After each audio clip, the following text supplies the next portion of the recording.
August 15 ಪ್ರತಿ ವರ್ಷ ಈ ದಿನ ಬಂದಾಗ ನಾವು ತ್ರಿವರ್ಣ ಧ್ವಜ ಹಾರಿಸ್ತೀವಿ, ರಾಷ್ಟ್ರಗೀತೆ ಹೇಳ್ತೀವಿ, ವಂದೇ ಮಾತರಂ ಅಂತ ಹೇಳ್ತೀವಿ, ನಮ್ಮ ಸ್ವಾತಂತ್ರ್ಯ ಹೋರಾಟಗಾರರನ್ನ ನೆನಪಿಸಿಕೊಳ್ತೀವಿ ಮತ್ತು ಹೆಮ್ಮೆಯಿಂದ ಹೇಳ್ತೀವಿ ನಾವು ಸ್ವತಂತ್ರರು ಅಂತ. ಹೌದು, ನಾವು ಸ್ವತಂತ್ರರು.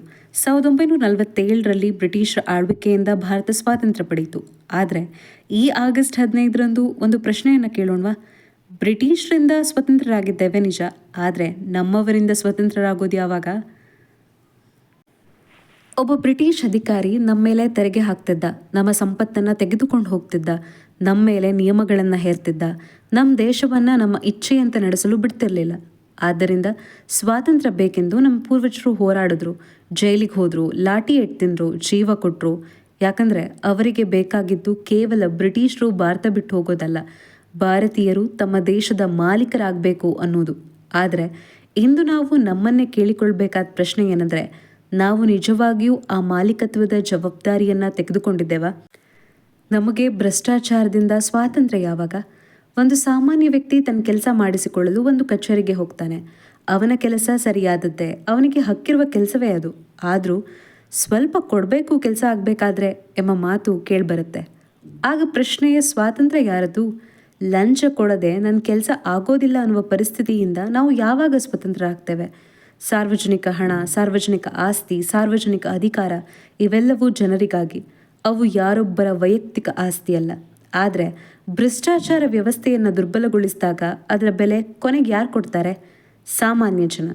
ಆದ್ದರಿಂದ ಈ ಸ್ವಾತಂತ್ರ್ಯ ದಿನ ನಾವು ಕೇಳೋಣ, ಭ್ರಷ್ಟಾಚಾರದಿಂದ ಭಾರತ ಯಾವಾಗ ಸ್ವತಂತ್ರವಾಗುತ್ತೆ? ರಾಜಕೀಯ ಯಾರಿಗಾಗಿ? ನಮ್ಮ ಸಂವಿಧಾನ ನಮಗೆ ಮತದಾನದ ಹಕ್ಕು ಕೊಟ್ಟಿದೆ.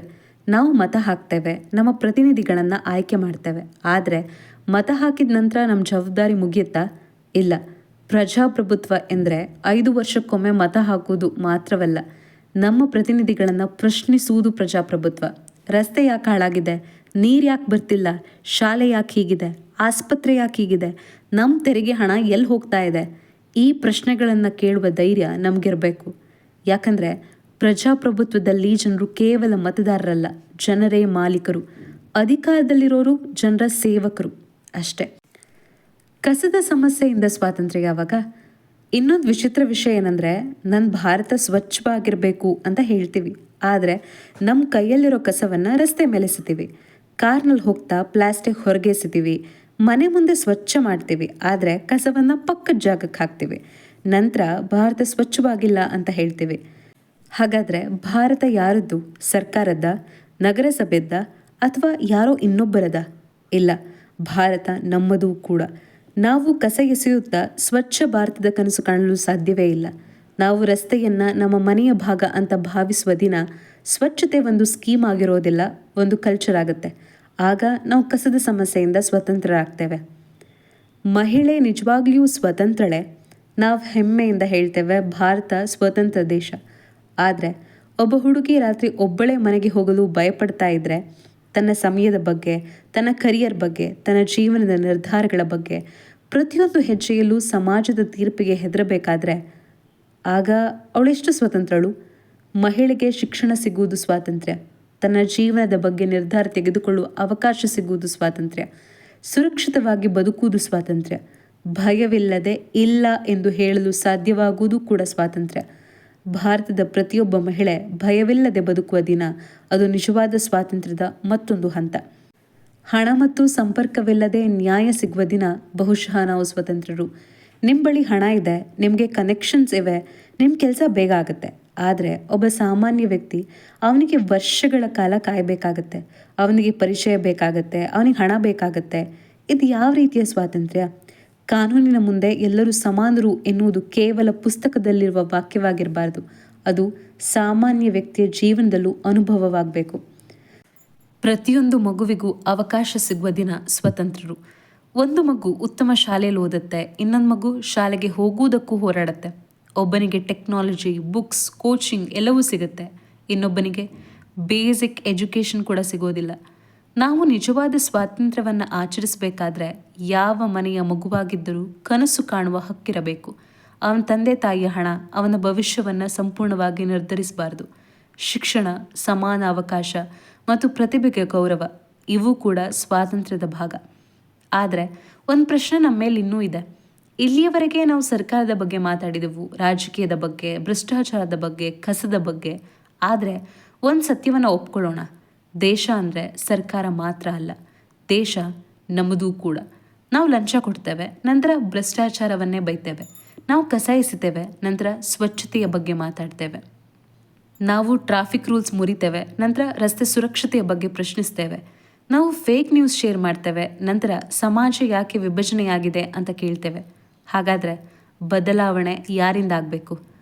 ಅವರಿಂದ ಮಾತ್ರವೇ? ಇಲ್ಲ, ನಮ್ಮಿಂದಲೂ ಕೂಡ.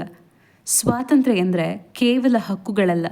ನಾವು ಸ್ವಾತಂತ್ರ್ಯವನ್ನು ಕೇಳ್ತೇವೆ, ಆದರೆ ಸ್ವಾತಂತ್ರ್ಯದ ಜೊತೆ ಜವಾಬ್ದಾರಿಯೂ ಬರುತ್ತೆ. ನಮಗೆ ಮಾತನಾಡುವ ಹಕ್ಕಿದೆ, ಆದರೆ ಸುಳ್ಳು ಹರಡುವ ಹಕ್ಕಿಲ್ಲ. ನಮಗೆ ರಸ್ತೆಯಲ್ಲಿ ಓಡಾಡುವ ಹಕ್ಕಿದೆ, ಆದರೆ ಮತ್ತೊಬ್ಬರ ಜೀವಕ್ಕೆ ಅಪಾಯ ಮಾಡುವ ಹಕ್ಕಿಲ್ಲ. ನಮಗೆ ನಮ್ಮ ದೇಶವನ್ನು ಪ್ರಶ್ನಿಸುವ ಹಕ್ಕಿದೆ, ಆದರೆ ದೇಶವನ್ನು ಸುಧಾರಿಸುವ ಜವಾಬ್ದಾರಿಯೂ ಇದೆ. ನಮಗೆ ಸರ್ಕಾರವನ್ನು ಪ್ರಶ್ನಿಸುವ ಹಕ್ಕಿದೆ, ಆದರೆ ಸರಿಯಾದ ವ್ಯಕ್ತಿಯನ್ನು ಆಯ್ಕೆ ಮಾಡುವ ಜವಾಬ್ದಾರಿಯೂ ಇದೆ. ಹಾಗಾದರೆ ನಾವು ಯಾವಾಗ ಸ್ವತಂತ್ರರಾಗ್ತೇವೆ? ನಾವು ಯಾವಾಗ ಸ್ವತಂತ್ರರಾಗ್ತೇವೆ ಗೊತ್ತಾ? ಯಾವಾಗಂದರೆ ಲಂಚವಿಲ್ಲದೆ ಸಾಮಾನ್ಯ ವ್ಯಕ್ತಿಯ ಕೆಲಸ ಆಗುತ್ತದೋ, ಕಸದ ಬುಟ್ಟಿಯ ಹೊರಗೆ ಕಸ ಬೀಳುವುದಿಲ್ಲವೋ, ಒಬ್ಬ ಮಹಿಳೆ ಭಯವಿಲ್ಲದೆ ಮನೆಗೆ ಮರಳುತ್ತಾಳೋ, ಒಬ್ಬ ಬಡ ಮಗುವಿಗೂ ದೊಡ್ಡ ಕನಸು ಕಾಣಲು ಅವಕಾಶ ಸಿಗುತ್ತದೋ, ಕಾನೂನು ಎಲ್ಲರಿಗೂ ಒಂದೇ ರೀತಿಯಾಗಿ ಕೆಲಸ ಮಾಡುತ್ತದೋ, ಮತದ ಬೆಲೆ ಹಣಕ್ಕಿಂತ ದೊಡ್ಡದಾಗುತ್ತದೋ, ಸಾರ್ವಜನಿಕ ಹಣವನ್ನು ಪವಿತ್ರವಾದ ಜವಾಬ್ದಾರಿ ಎಂದು ನೋಡುವ ವ್ಯವಸ್ಥೆ ಬರುತ್ತದೋ, ಮತ್ತು ನಾವು ದೇಶ ನನಗಾಗಿ ಏನು ಮಾಡುತ್ತದೆ ಅನ್ನುವುದಕ್ಕಿಂತ ನಾನು ನನ್ನ ದೇಶಕ್ಕಾಗಿ ಏನು ಮಾಡುತ್ತಿದ್ದೇನೆ ಎಂದು ಕೇಳಲು ಪ್ರಾರಂಭಿಸುತ್ತೇವೋ, ಆ ದಿನ ನಮ್ಮ ಸ್ವಾತಂತ್ರ್ಯ ಇನ್ನೊಂದು ಹೆಜ್ಜೆ ಮುಂದೆ ಹೋಗುತ್ತೆ.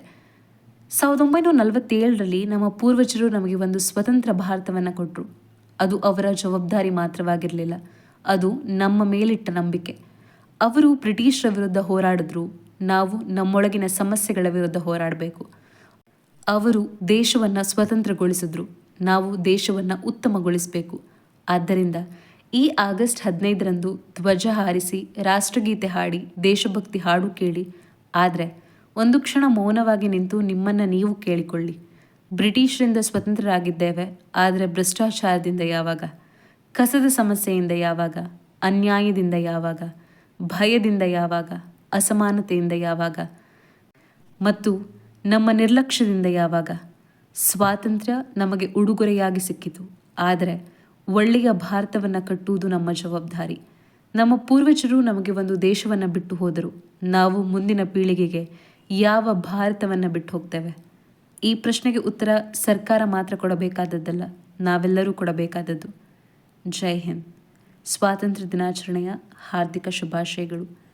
ಈ ವಿಡಿಯೋ ನಿಮಗೆ ಇಷ್ಟ ಆದರೆ ಲೈಕ್ ಮಾಡಿ, ಶೇರ್ ಮಾಡಿ, ಸಬ್ಸ್ಕ್ರೈಬ್ ಮಾಡಿ. ಧನ್ಯವಾದಗಳು.